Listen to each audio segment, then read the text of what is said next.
Hello, maltsters. Ralphie here. Welcome to the Whiskey Bothy. That's where you are. All rustic, traditional, and all the rest of it. And it's also review number 1095 extras, in which I'm providing extra information, extra perspective, extra advice, and extra experience on whiskies I'm reviewing.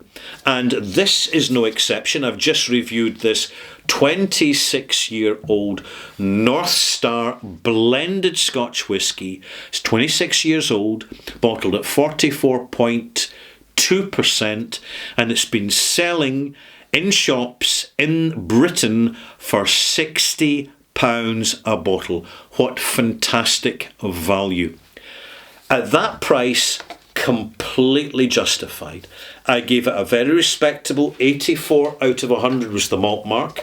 And I want to take this opportunity now to give you more advice to help you narrow down your forensics. I've already discussed forensics in this channel, but I want to take it a little bit further now, because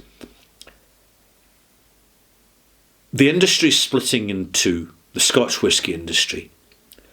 And we already see this in the American bourbon industry to quite an extent. You've got the big dominating companies who have their very fixed and conservative way of working, and they will give you the product as they choose to do so. They will allocate your portion of the experience, and they will tinsel wrap it up in very, very repetitive marketing, which may work when we are fairly naive, passive consumers, but people watching a whiskey review extras on YouTube are not ignorant, passive, occasional whiskey buyers. The reason you're here, the reason you're watching this, Malt Mates, is because you want extra information, you want the benefit of my experience. So pour yourself a dram, settle down, let's get on with it.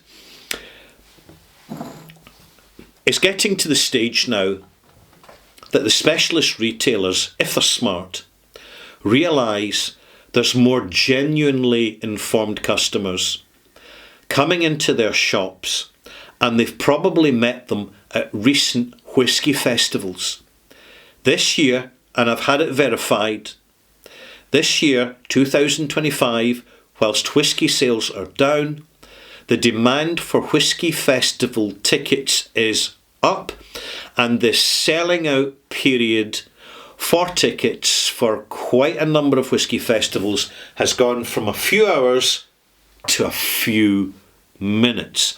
This tells us that there are more and more people genuinely interested in whisky, looking to gain personal experience and enjoy the quality of the journey and the experience of the quality of the product, rather than be passively led through conventional legacy media marketing towards the brands which are sitting in supermarkets and going on deep discount on Amazon, and also under increasingly bright lights stacked up with, like soldiers on parade, that increasingly banal experience that you will find at airports all around the world.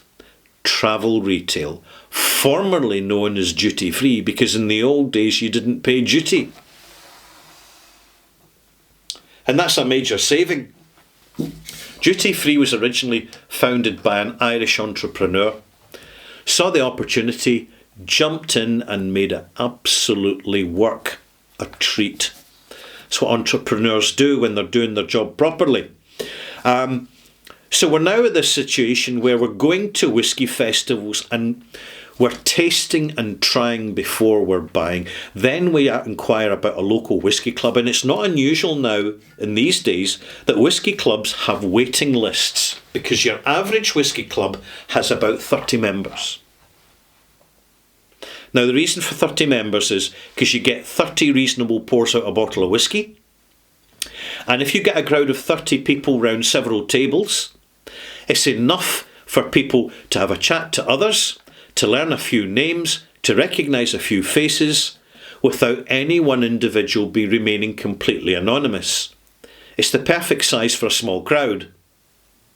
And that's the way whisky clubs are managing themselves. And the added bonus is that they will invite a brand ambassador in, occasionally, probably from a smaller whisky company or an independent bottler, and they will have an opportunity to showcase their bottlings. A range from their bottlings that they put out in instalments. And it's understanding the way these businesses work, because it's highly likely after this review that any remaining bottles of this whisky are going to disappear fast. And there's not that many left. I mean, I bought this several weeks ago and have been tasting and trying it before I got round to reviewing it. And I'm thoroughly enjoying it. It's absolutely banger for the money. And also, it's part of the reliability and consistency of North Star to do these styles of bottlings. So we will see more of these. But we've got to look out for them. How do we do that? We build a good rapport with the retail specialist. It's usually a walk-in shop, small shop. This means that a smaller shop can't have a big range of options. It also means that they're unlikely to be stocking many of the famous proprietary consumer brands because they're too small an outlet for the big companies to bother having a contract with. It's just not worth the time. As a result, the smaller specialist high street shop will have an eclectic range of less well known, not just whiskies, but of bottlers. They'll have a good core range of several independent bottlers. Now here's what happens when the independent bottler is about to release a new consignment of whisky out into the market. They don't do it one cask at a time. They'll put out about 12 to 15 casks because that's a good choice and range and just enough bottles for the retailer to stock. Retailer probably want about half a dozen at a time, but they may say, right, just give us fewer bottles, but give us a wider range, and we'll just line them up on the shelf, see how they go.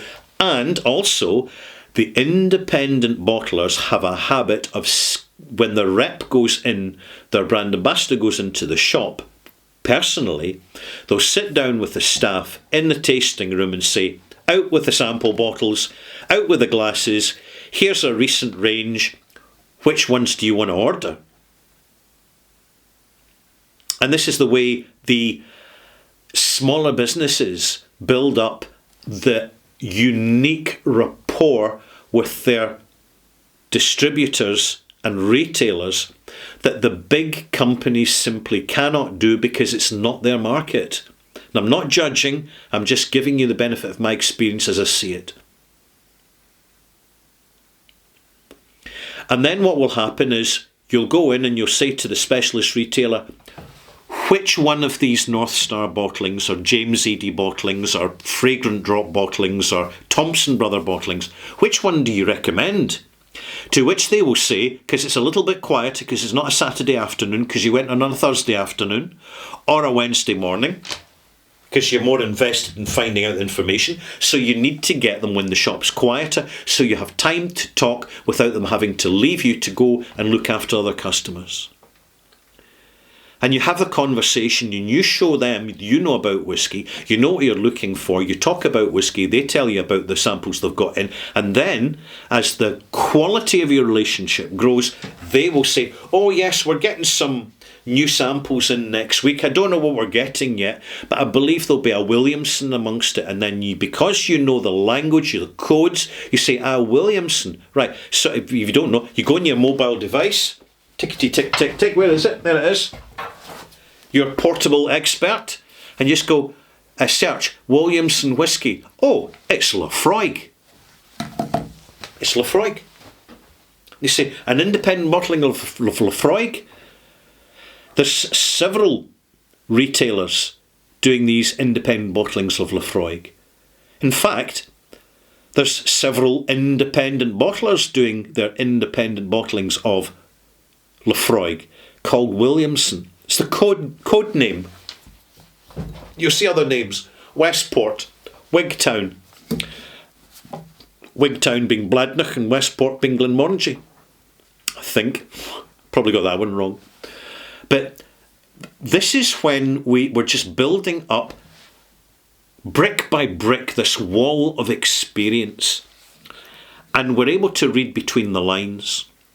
And then we pick up in the little comments that, oh yes, they've got the sherry cask version of the Williamson and they've got the bourbon cask, but we prefer the bourbon cask because it just works better, right? At which point you say, rightio, if I go into any independent retailer for that independent bottling version of Williamson, aka Laphroaig, I'll be looking for natural colour. I'm looking for the lighter colour that's not from a sherry cask, because the general consensus is the bourbon casks are better. Why would that be? I'll give you one reason why.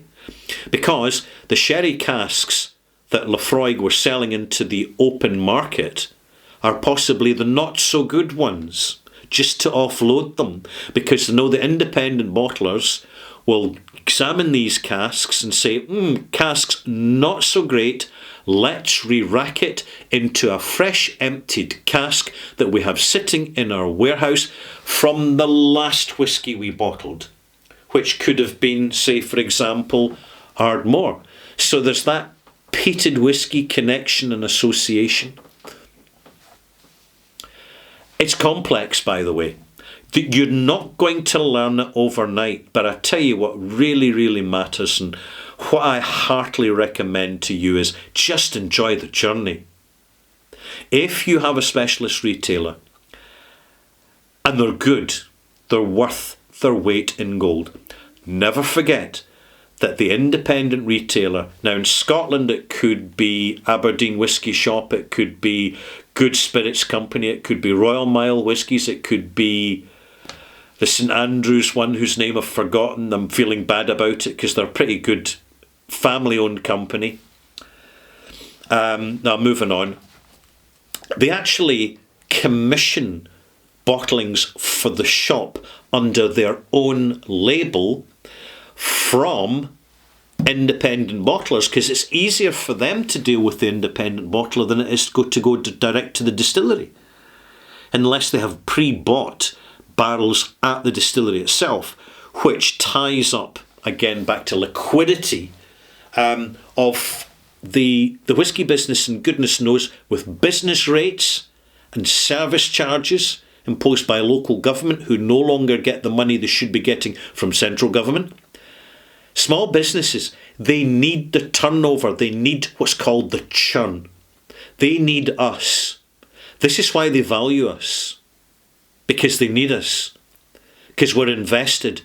We know that they know their business. When we go in, we'll walk out a satisfied customer, a happy customer.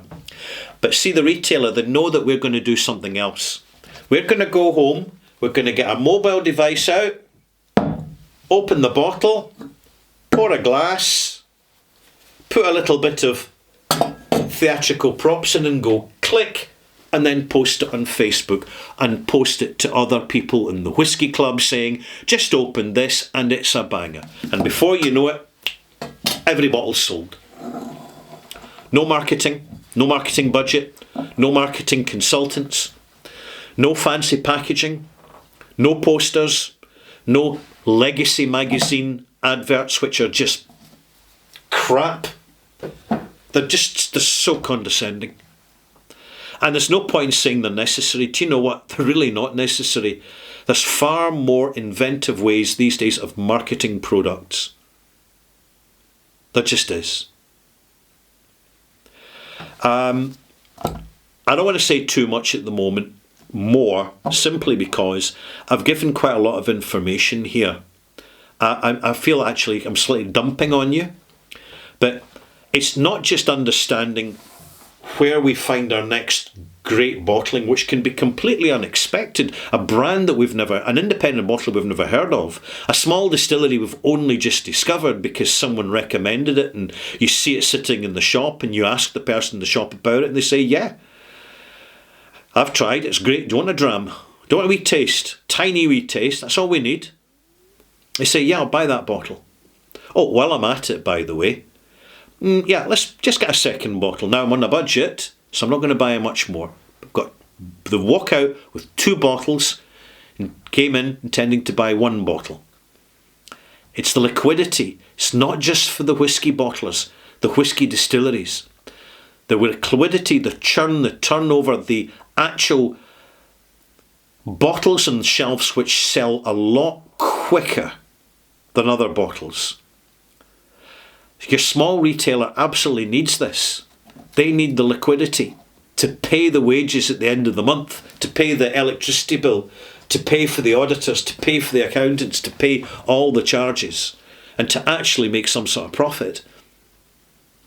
And this is the way the business works. There's the last thing any specialist retailer wants is too many bottles of whisky that sit there year after year after year, full of bling, looking all the part, but they never sell, because nobody would be daft enough to pay the price for them.